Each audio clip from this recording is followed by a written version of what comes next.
Ja, dober dan. Ker bo dež začel padati, bom bolj kratek. No, v tem sem pa spomnil pravzaprav svojega delovanja. Najprej naj se zahvalim mestnemu svetu, da me je imenoval za častnega občana, kar je seveda velika čast. Posebno še, ker se pridružujem ljudem, kakršen je bil moj prijatelj profesor Bučar in pa kakršen je bil Janez Stanovnik. In tudi sicer bom v dobri družbi. No, kar se pa mojih pogledov na svet tiče pa tole. Jaz pravzaprav ne vem, kakšne imam zasluge za mesto Ljubljana, saj niti Ljubljančan nisem. Res pa sem že 60 let v Ljubljani in seveda to je neka dolga doba in Ljubljana mi je seveda všeč. Najraje pa vidim, da ne dežuje, zato da se lahko vozim z biciklom po Ljubljani. No, kar se pa tiče drugih stvari, res je bil sem v prvi slovenski vladi, to so bili pravzaprav čudni časi, ko nisi vedel, kaj se bo zgodilo naslednji dan in zaradi tega je bilo zanimivo. Vladati je bilo pa takrat zelo enostavno. Stranke še niso vedele, da je treba nagajati, da je to osnovna funkcija, ampak je bilo več ali manj zelo enostavno in tudi, ko si zapustil vlado, si naslednji dan že šel v drugo službo, ker smo bili pač več ali manj vsi amaterji. No, ko sem šel z vlade, oziroma še pred tem sem imel nekaj zaslug pri delanju denarja skupaj z ministrom za finance Markom Krancem in še zmeraj sem ponosen na tolar in tudi na tisto, kar smo delali v Banki Slovenije potem. Leta 1997 sem pa postal rektor. To je pa edina funkcija, ki jo pravzaprav znam upravljati. In to je pravzaprav najlažja služba, ki si jo sploh lahko kdo zmisli, samo treba imeti dobre sodelavce pa ljudem zaupati. Če ljudem zaupaš in imaš dobre sodelavce, so stvari enostavne. Na univerzi sem si jaz prizadeval proti tistim naukom, ki so mi jih takrat delili, da je treba centralizirati pa narediti podjetno univerzo.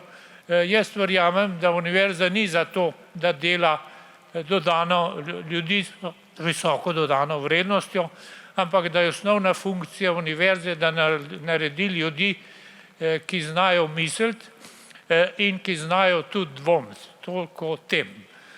No, sicer pa ena od stvari, na katerih sem ponosen, je pravzaprav obnova univerze, ki jo pa omogočil dejstvo, da se je ravno takrat Janez Kranjc, ki je bil dekan pravne fakultete, izselil pravno fakulteto v novo stavbo, tako da smo lahko celotno stavbo zelo hitro preuredili.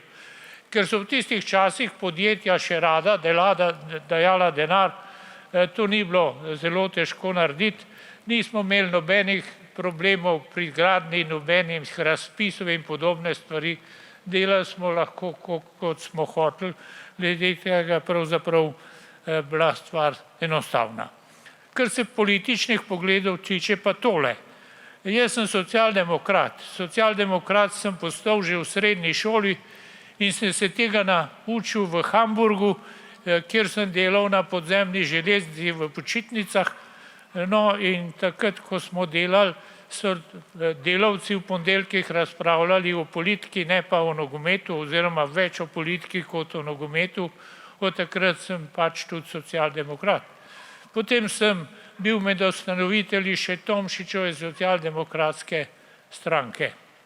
Oziroma takrat je bila še zveza, to je leta 1990.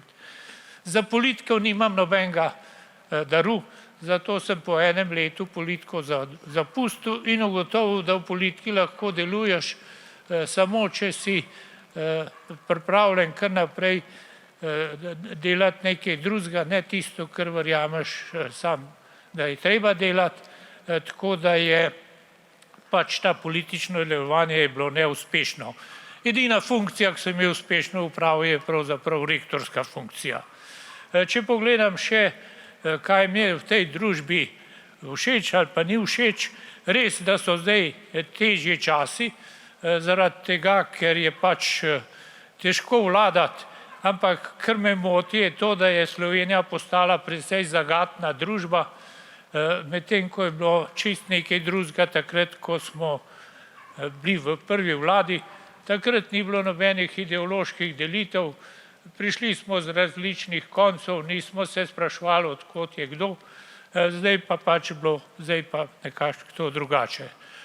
Še nekaj, če gledam o razvoju Slovenije. V razvoju Slovenije nekaj stvari ni všeč.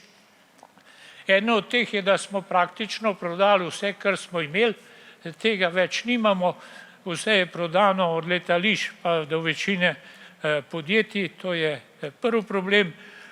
In potem so pa še taki majhni problemi, ki nam delajo sramoto. Eno od takšnih sramotnih dejanj so bili izbrisani, drugo je žica na meji s Hrvaško, tretja je članstvo v NATO, kjer vem, da sem zelo osamljen v svojih pogledih. No in šele nekaj, kar me moti, zakaj se ne da enostavno narediti, to, da se ukine dopolnilno zdravstveno zavarovanje in se ga prenese v normalno. No in tle pa še nekaj, še zadnjo besedo, za vse je zaslužna pravzaprav moja družina, predvsem moja soproga, ki jo pa danes nadomešča kar hčerka. Hvala.